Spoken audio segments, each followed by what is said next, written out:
Increasing milk supply while breastfeeding can be a common concern for many new mothers. One effective method I found was incorporating a quality breast pump into my routine. Regular pumping not only helps stimulate milk production, but also ensures your baby has enough milk when needed.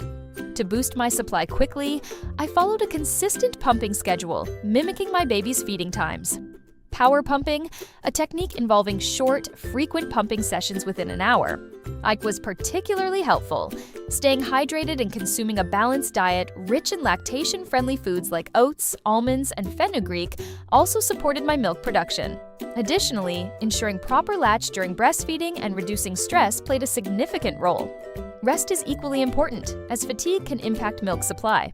Remember, every mother's journey is unique. Consulting a lactation specialist can provide personalized guidance.